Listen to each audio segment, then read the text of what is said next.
Well, we're back for another discussion about bioenergetics and the legacy of Ray Peat, building on what he left us. We've enjoyed our shows with him, and we've also enjoyed a lot of his followers. And we have a returning guest who is one of those, Just Another Peter. How you doing? I'm doing great. How are you?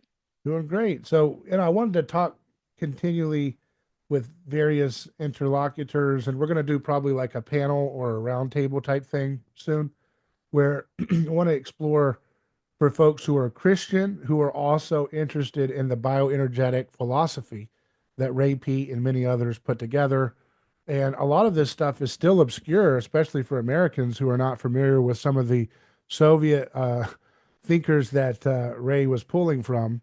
And I don't think you have to, buy into the Soviet ideology to be able to chew the fish and spit out the bones of what is not useful and what is useful from some of those folks. But people are just by and large are not familiar with those scholars. They're not widely read here in the West yet. So, I know that you have an interest in Christianity and bioenergetics, and there's a lot of different ways to map how they work together. I start with the principle that if we're worshiping God with all of our heart, soul, and mind, that would include understanding how biology works, and it should all fit like a glove. It shouldn't be like, well, theology is more important than biology. If it's all under Christ or it's all under God's dominion, then all of it is important and all of it reveals truth kind of in a kind of reciprocal fashion. So, how do you see it? Do you see it something like that? Yeah, I think a big starting point for me, when you read Ray Peat's critiques of Christianity, he has a big emphasis on Christianity being subverted by kind of a Platonist Gnosticism kind of thing, which I can see that. I can see that being a fair assessment of certain branches. But I also think Aristotle's had a huge influence on the church as well. And so I think a big thing that could be helpful with synthesizing the two, or maybe not even synthesizing them, but in thinking about them, is going back to Aristotle and first principles. Um, yeah. So go continue with that. So you lean towards Aristotle or Plato, or what's your tradition and your philosophy that you're interested in? I'm very interested in Thomas Aquinas, specifically Thomism. I found a lot of benefit from that tradition, and Thomas Aquinas was one of the first to really synthesize Aristotle with Christianity. And he talks about Aristotle as being the philosopher.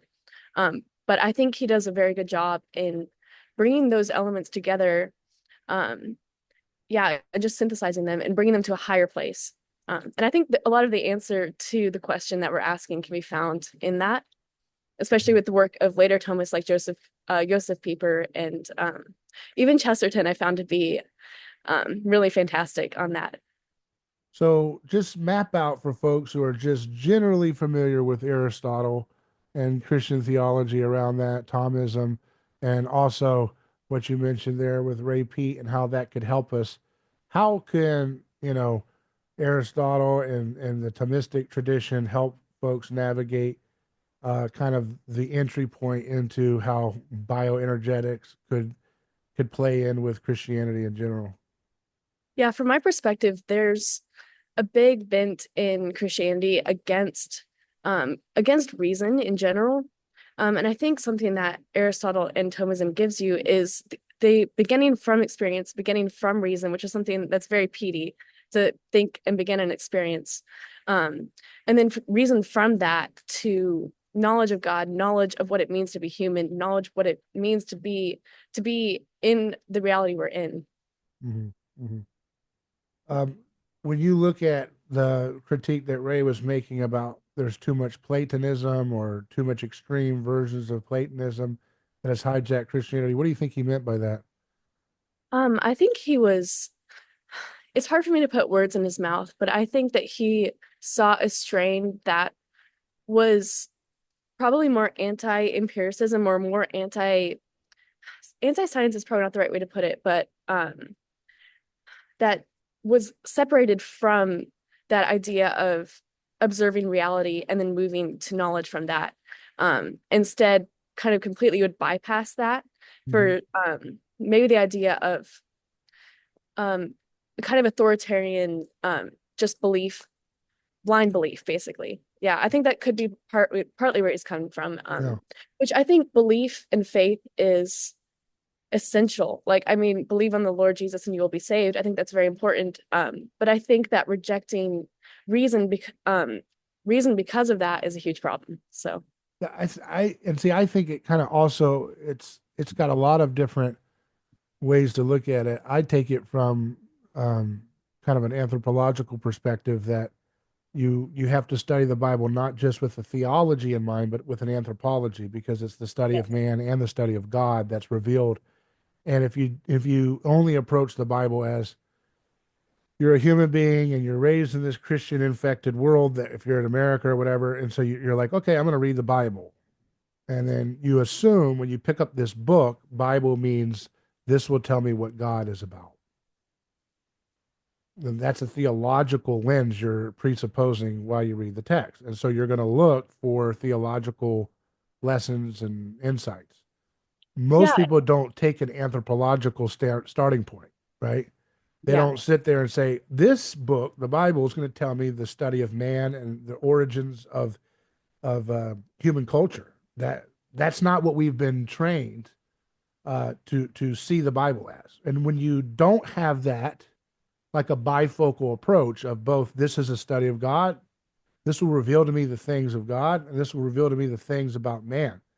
And almost if you don't have a study of man undergirding your theology, you won't have an accurate depiction of God from the Bible, yeah, right? Because it's about incarnation, right? It's not about just picking another deity that's disembodied like every other deity. It's about finding this kind of radical subversion of religion that you find in the text. So, yeah, I mean, I know that a lot of people don't approach the Bible as like in isolation to their faith tradition and the rituals and the traditions that they take from their church, but I do think it's important for people to kind of have that as a healthy kind of guide to how they approach it. Is to say, well, if this is just telling me about things of God, but I don't even know anything about why we do what we do as humans, then you don't really have something grounding how to imitate what you learn, right? You could just pick and choose and say, oh, these Amalekites were wiped out. So in today's current events, the people I don't like, they're Amalekites and they need to be murdered. That's a disembodied theology only, no anthropology, conclusion of reading the Bible. yeah.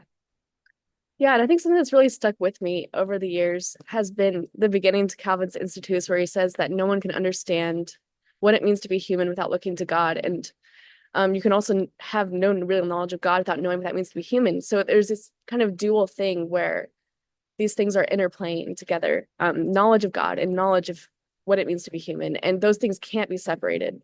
Right, right. So when you look at, again, going back to the sphere of biology, I think in Christian circles, biology became synonymous with some type of domain that atheists and evolutionists run, right?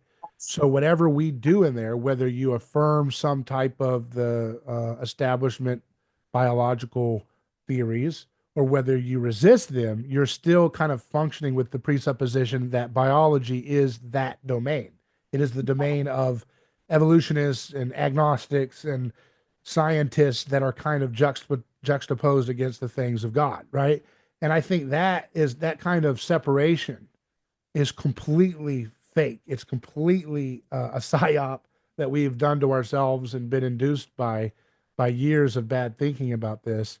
That and even to this day, you'll have Christians that they'll say, "Oh yeah, yeah, yeah, Christians can do good things in the world of biology," but it's almost like again, it's like this kind of thing over there that can give us some insight, like how to do surgery better or something, but it's not really like a prime concern of God.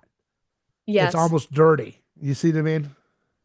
And a big example of that, I think, for me is Francis Collins, Yeah. who claims to be a Christian, but he's doing kind of the most evil experiments. Here you go. Yeah, that's a great example. And he's lauded in the Christian community as Well, he being this, was. Now they're kind of being a little more quiet now if they're a little bit irritated by the COVID stuff. yeah. But But even, yeah, but yeah, yeah, that's a but great even, example because he was always lauded as like their favorite intelligent guy in yeah, science. yeah. Look what he did. Yeah. Yeah.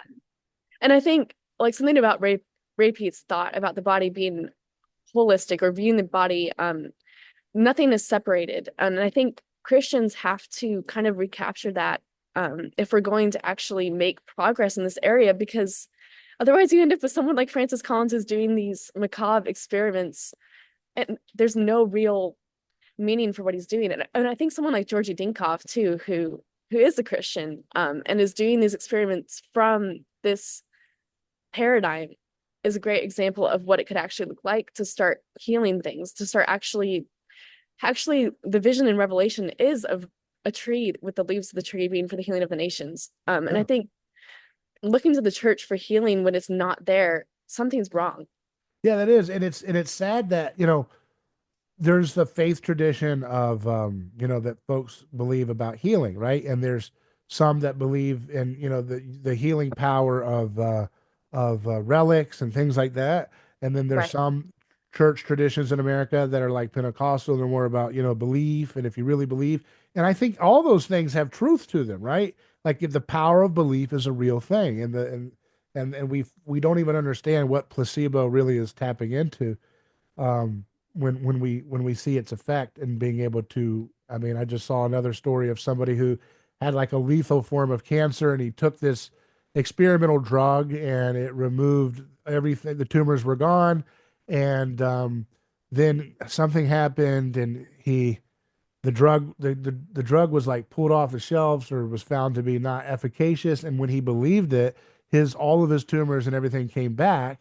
And then somebody knew he was in a really bad state, and they gave him a placebo. I don't know who this. Maybe this was somebody's Twitter thread that shared this. I don't. I can't recall it, but um, uh, I he think it he was take thymine was who that shared. okay? Take time, and we'll put it Yeah. in the link if you know what that link is, and I'll put it in the notes. But the guy takes the placebo and it goes away completely again, and it's just nothing. But there's a great book about that called How Healing Works, Hmm. and it talks all about how it's a communal belief and all this. So I think all of that is true, but it doesn't mean that our only options are default to whatever the establishment hospital doctor says Yeah. or do the magic stuff that Christians can do. It doesn't Yeah. have to be just that, or Yeah. alternative weird stuff where you just throw random herbs and supplements Yes. and you don't know what's going on. Yes. I've seen all three of those things, and all three of them frustrate me Yeah. because I mean, there's elements of truth to them, but it's also I don't see either all of them as having the full picture, if that makes sense. Yeah. Yeah, Yeah. but again, it's part of our kind of compartmentalization culture, where it's Yes. okay, well, what you're doing over there when you pray over people and then the tumor's gone, that's magic religion stuff or fake or Yeah. whatever people think, right? And then what you're doing over here, where you're doing alternative supplements, that's that thing. And it's Yeah. either some people think it's snake oil or some people it's not. And then you have the mainstream, which is I go to my doctor and he tells me what medications to take for my blood pressure or whatever. And Yeah. most Christians are defaulting there, but some are trickling out in the alternative world with Yeah. all kinds of hit or miss results, right? And what I like about Ray Peat is you get the sense that he uncovered a kind of Christian. He wasn't, I know he was influenced by Christians in a lot of different ways, heterodox Christians and so forth, and Hmm. orthodox. But I think that he kind of gives you a roadmap to start to put the pieces together for a Christian biology, like a biological um, underpinning of the claims of the Christian faith, right? That like the Christian faith says that death is an enemy, for example. Yes. Death is not natural, and I've never heard of any biological guy but Ray Peat and a few others in history that would say something similar. Like, no, your body is not designed to decay. Your body That's is meant to be glorified. It's right. meant to, yeah. Yeah. Like death is not natural. Yeah. It's But imposed upon us in some sense. You could say it by the fall, and yeah. then the after effects of it are all the stressors and all the other things, toxins and deficiencies and scarcities and traumas and violence and blah blah blah that create all of these factors that age us or accelerate our demise. But that's not what we were born to do. We were born to live forever, right? We were made to live forever. And I've And never heard of any biological approach other than Ray's that kind of gives you a foundation to map that Christian truth in a biological study, right? So, something I've been thinking about too is just Ray has this idea or this he knows or he talks about night being the time when all the biological stressors kind of happen, when all the degradation happens. And I've just been thinking about the significance of the fact that in the New Jerusalem there will be no darkness. yeah, that's interesting. Yeah. And what does that signify? There's no more stress, right? Yeah. No more, yeah, antagonists and antagonisms towards life.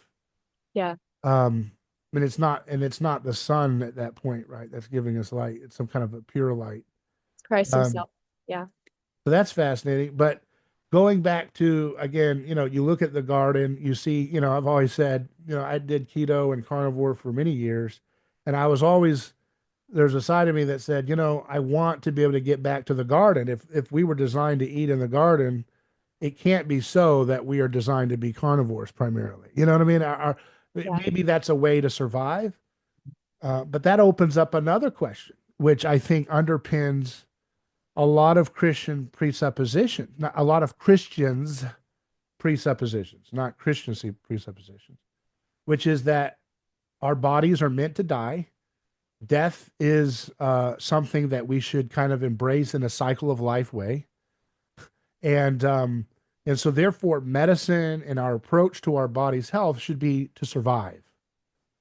Yeah. To mitigate, to survive. And it's like, no, I think looking at it from a Christian standpoint, the best is yet to come.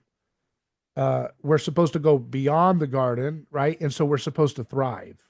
Do you see that with Ray Peat, that it's not about survival, which is kind of undergirding a lot of people's views of diet, ketogenic, paleo? Let's get back to the way people were scrounging around. They were surviving, and that works. But I don't Right. think our calling is just to survive. There's a time to survive. If you and I get thrown into a gulag, we are going to have to survive on ketogenic. You know what I mean? If you're not getting your proper carrot salad and milk and orange juice, you're going to have to You learn pretty how much to had survive with gruel at that ketosis, point. right? What's I that? think we just had gruel at that point Yeah. in the gulag, but Yeah. Well cooked oat bran gruel yeah. hopefully will be accidentally served and Ray will shine down on it. But, um, Yeah, but that's, you can't always pick when you have the chance to have a thriving moment. Sometimes you do have to survive, but I that's think not our biggest calling, right? I think the obsession with trying to go back is a huge problem. Trying to get back to this prehistoric time when supposedly it was this golden age, right? And this has been in philosophy and history. That's been kind of the dominant narrative. Like there was this golden age. Plato talks about this in the Republic. Um, but I think the Christian is meant to look forward. I think we're meant to think about life as being abundant. I think Jesus said something about I came to bring life. And the kingdom of heaven is like a mustard seed with its that grows until it becomes a tree with shade for all the creatures to kind of come under. And so I think this narrative of trying to just get back to if we could just get back to paleo and I think that's faulty. I think it's not Christian. Yeah. And that's a pagan approach where the golden age is always an idyllic time in the past, right? Yeah, And that's a time when there was an abundance and there wasn't as much violence and conflict. which So is just untrue. right, but but also it's a collective remembrance, like Ray and others have said, of times that they've all had when their thyroid and everything else was functioning better, and I so mean, I their think that's body what is. childhood is. What's Yeah, that? I think that's what childhood is in Yeah. some way, right? So you can kind of have a childhood of humanity too. Like I'm thinking, I'm just trying to steel man the pagan mindset, thousands of years going on, the Egyptians, the Greeks, the Persians, all these people that wrote down these mythologies. And they Hmm. have a kind of golden age that they each share. And it Right. could be that they're kind of mimetically taking their healthier state and higher energy state of their own childhoods and collectively projecting it back into the past. But it could also be that their ancestors do report periods of time in the past where things were good, right? Right. Relative to stressful times. Yeah. Stress comes into the picture. You have the shedding of blood for the remission of sins, the shedding of a sacrifice to atone for the mischievous or stressful agitations that are kind of cascading around the community. And then what Christianity does is it stops that eternal return of the cyclical, well, we can only get somewhat back to the golden age, and says, no, the golden age is coming, right? And so you haven't seen anything yet. It's better than the garden. Yes. The new wine will be better. Like you save the best wine to the end. Right. Yeah, that idea. Right. So that's kind of, and again, how does that kind of for listeners, how does that kind of fits with what Ray is saying, right? Ray Peat talks about this, and Vernadsky talks about and I need to do a deeper dive into his work to give it full Yes, justice. me But too. just from Yeah. what I've seen, there seems to be this idea of this noosphere, and the knowledge of man will help evolve the planet itself metabolically. That the planet is an organism that's going to kind of be its evolution to a better place is going to be stewarded by humans, which again is very in keeping with Genesis and the idea that man was meant to be the viceroy of creation, Yeah. not a static animal that's sitting there with this static, lifeless collection of atoms called Earth. Why Yes. have we accepted these paradigms as Christian beliefs when it's not anything to do with Christianity, Yeah, he's meant to care and tend for the garden and spread, like he wasn't just meant to stay in the garden, he was meant to cultivate the whole earth. Yeah. Yeah. And meant to heal the earth, right? And the earth and the animals in it are going to be positively impacted on us reclaiming our bioenergetic thriving state, right? When we are thinking better, when we are more balanced and more able to think clear without all these stressors putting these filters on our vision, then when we're able to get along better, then we're able to coordinate positive things that I think will actually help the planet, like what I guess Vernadsky's talking about, that this idea that the planet is an organism that is interconnected to we people, human beings, and the choices that we make and the knowledge that we decide to enact upon actually can improve the planet. Not in the, but they have bits of that with the global warming thing, but it's not the same thing. That's more of an apocalyptic death cult. Right. Yeah, I think there's a few ditches you can fall into when you're thinking about this. There's the idea of a false utopia that we create by our own strength. Then there's the idea of everything is just going to collapse and we're polishing brass on a sinking ship. So I think, yeah, there's dangers of the false utopia because we start thinking that we have all the answers, we can fix everything in our own strength. And I think that can end disastrously. And then there's also, yeah, just the ditch thinking that nothing we do matters at all because it does matter. Right. And that was the biggest thing that Ray was always advocating, and I don't hear a lot of his supporters talking about, which is he kept saying, "You guys have to organize, organize, organize." He said he didn't like how the libertarians and the voluntarists and the agorists and the anarcho-communists and the mutualists, they were all doing their own thing and they weren't organizing to coordinate action for good to get past the evil structures of our society. But there's never a time like now with what we see happening. Yeah. This is an apocalyptic moment for politics where people, for the first time, are starting to see just exactly what government does with their money. And it's Yeah. only going to be, I know Elon Musk has his doubters and everything, but he's certainly been a spearhead for revealing things that no one even thought was possibly going on, and he's only just started in a couple weeks. So this could be Yeah. a wild roller coaster of revelation in the next couple years. Yeah. Literally unveiling. Yeah, in that sense. Yeah, it's an apocalypse.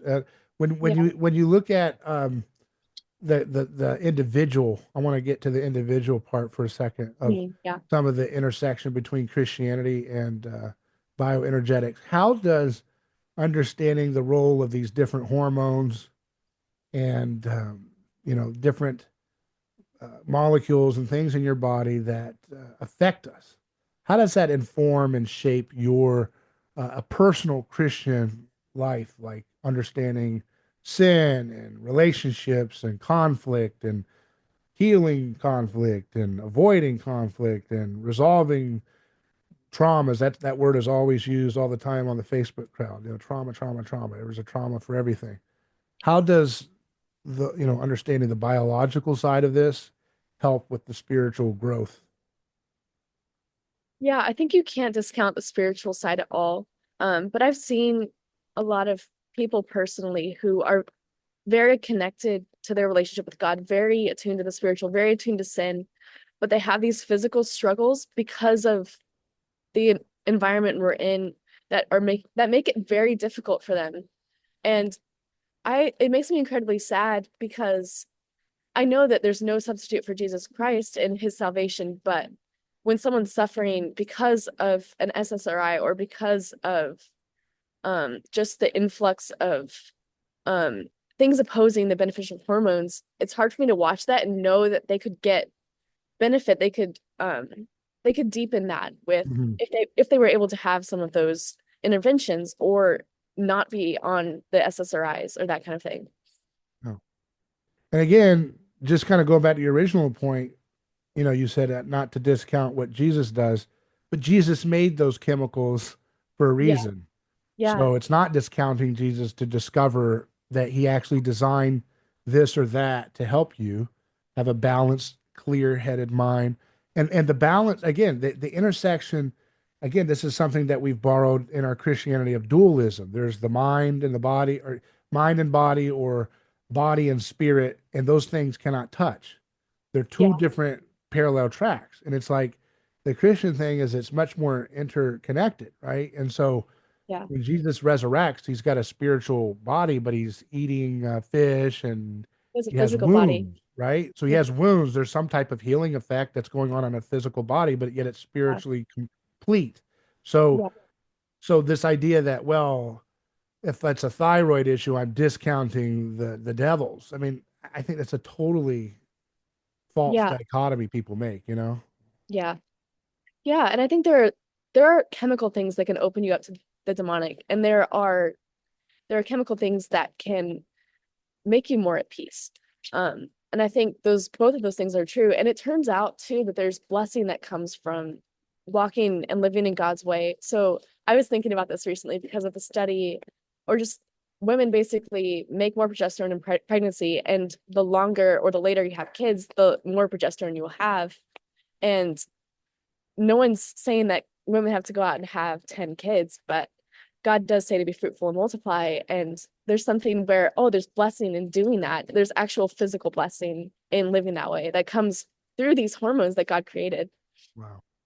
Now, talk about how that's a blessing for those who are not familiar with that. How is having more progesterone as you have children and you're older, as you get older, how does that, in your mind, count as a blessing? Well, progesterone Obviously, is, the kids are a blessing, but I mean, the what you were yeah, saying, that benefit that you're talking about there. progesterone is basically the most protective substance in the body. And so having more progesterone just, it makes you more alive. It makes you live longer. It's kind of incredible. I'm kind of obsessed with progesterone, to be honest. So, what does that?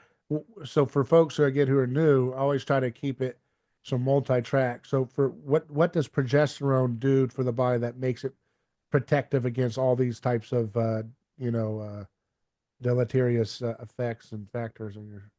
It has so many effects. It's able to bind to endotoxin, which is a huge stressor in the body. So many people die because of elevated endotoxin.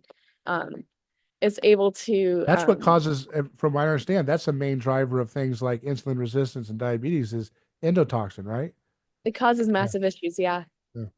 yeah, and so it's also very neuroprotective of the brain. Um, yeah, it just has so many wide-ranging systemic effects that I don't think I could list them all. Now, do you think it's best for people to get their progesterone increased through foods they eat or supplements, or do you think they should take progesterone directly? And I mean, as your own personal opinion. In my opinion, there's a lot of people that aren't willing to take progesterone, because it's a hormone and they're reluctant to try that.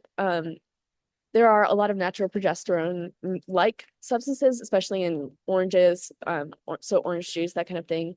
I would I think actually taking progesterone is much more helpful in my Just taking experience. it directly. Yes. Do you like Yeah, that's Progest not E for me. from Dr. Ray Peat and his team? I do like Yeah. Progest E. I've noticed recently some issues with estrogenic symptoms, and I've heard this from multiple people with recent batches of it. So I tend to gravitate more towards a different product, but Yeah. yeah. Yeah.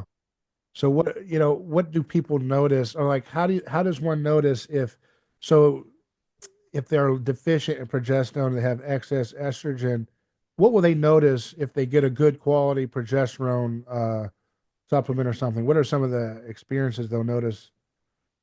So a big thing for me is histamine-like symptoms, and I think this is really common in a lot of women. You start becoming very sensitive to a lot of foods. And this will happen to a lot of girls as they're hitting puberty. I've been seeing this more. Um, Basically, you won't be able to tolerate milk or gluten anymore. So taking progesterone can actually help with that. And then for me, especially, it's histamine symptoms. Basically, progesterone will just knock that out right away. So And yeah. does it have an experience? Does it change your mindset when you take it? Does it give you euphoria or relaxed feeling? Or what's the feeling when you feel like you're deficient in progesterone and you start taking it? I feel very stressed. Like I have a sensation in my forehead where I know I'm stressed, and taking progesterone basically gets rid of that. I'd say I get more euphoria from pregnenolone than from progesterone. Yeah. Progesterone's more calming. What do you think is the Christian take, or the biblical or Christian, whatever word you want to use, approach to estrogen Um, as a thing? I honestly don't know. I've thought about it because it is a stress hormone, right? And I think it would have been present before the fall, but in the right proportion. It wouldn't have had its proliferative effect that it has now in causing like so many issues that it does. Yeah. So I think maybe because of the fall, it starts to wreak havoc. Um, yeah. Um, do you think that excess estrogen drives much of the traumas, the conflicts, the aggression, or is it Yes. not the main culprit of in terms of chemical, excess that people are experiencing? I really think it does. I mean, there's multiple things that are driving it, but I've read some studies on basically estrogen's masculinizing effect on women that it has, and this is especially seen with the birth control pill. So it does cause women to be more aggressive. For men, I think it has a slightly different effect. But I still think having that, I think stress more than anything will you more, um, make you more combative. Yeah.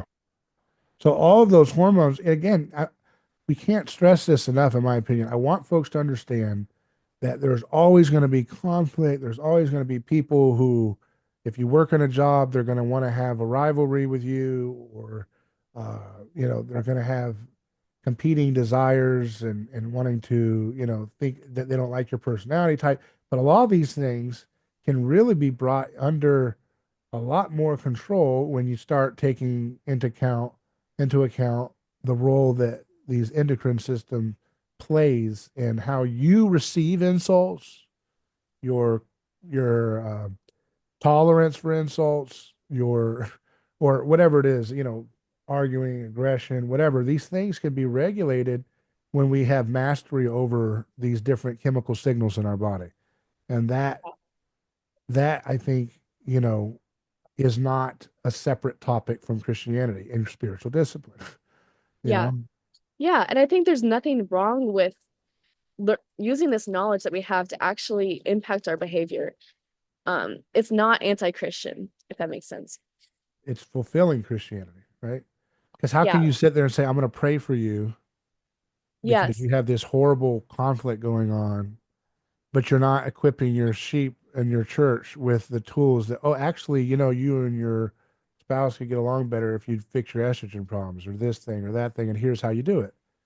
Yeah. And all of Or a sudden, you don't think of it as, oh, it's just this person that's just so toxic, or this trauma from some childhood event that's so insurmountable. Now you realize actually it was chemicals making me feel those ways, right? and It's if a filter. Yeah, and if you think about autism as a good case study for how it affects behavior, I think that can help you kind of conceptualize the change that hormones can make in that, Oh, what, estrogen in particular, or just all various things? especially elevated serotonin. Yeah. which is something you see. Yeah, it really changes their behavior significantly. And that doesn't mean that someone with autism can't change their behavior through Christianity. I've seen it happen. I've seen like a lovingness come from that, but it makes it much more difficult.